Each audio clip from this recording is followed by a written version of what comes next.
Nginibingelele nginamukele la sichaza khona amaphupho. Khona-ke ubuzile namhlanje ukuthi-ke ngabe kuchaza ukuthini ukuphupha inkomo. Kodwa-ke abanemibuzo bengicela bethathe inamba le ekwibhayo beyibhalele ku-WhatsApp bebuze-ke amaphupho kuyona abafisa ukuyibuza. Bese kuthi-ke amanye amavidiyo alapha ku-YouTube uzosesha nje ukuthi sichaza amaphupho. Ngiyenzela phela ukuthi ungabuzi-ke into eseke ngiyayichaza. Ake singene-ke kule yokuchaza-ke ukuphupha ngenkomo. Ubhuti ukhomentile wabuza ukuthi engabe kuchaza ukuthini-ke ukuphupha ngenkomo noma ngasabeki kahle kodwa-ke ubebuza mayelana nenkomo. Uma uphupha ubona izinkomo noma amankonyane, incazelo-ke iya ngokuthi uyazilawula noma cha.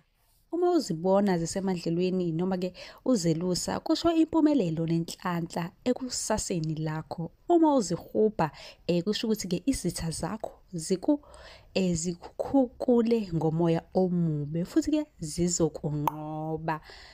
Kuhlale-ke kushiwo ukuthi-ke uma uphupha inkomo emnyama noko futhi-ke kusho ukuthi-ke kuzoba nezinkinga emsebenzini wakho noma ebudlelwaneni bakho. Ake sithi-ke le nkomo eyiphuphayo iphupha nje iyakujaha ifuna ukukususa endleleni. Lelo phupho-ke lichaza ukuthi-ke qaphela, khona-ke into ezomele iqaphele, khona-ke okuthile okungase kuwenzeke. Kungenzeka-ke ukuthi-ke khona-ke umuntu ozama-ke ukuthatha okuthile kuwena noma khona umuntu-ke onenkinga nawe, kuzomele nje uqaphele. Ilokho-ke engakusho.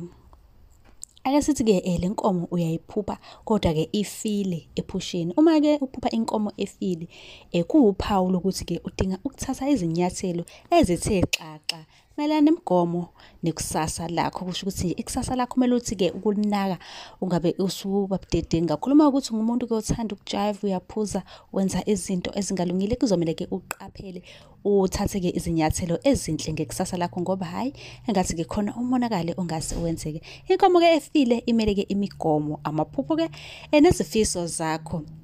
Izenzo-ke okufanele-ke uzenze zivame ukumelelwa-ke izona-ke iwona-ke inkomo le efile.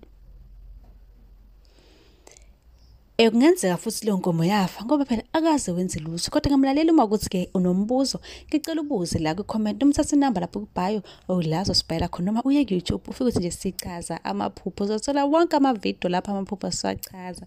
Nisale kahle.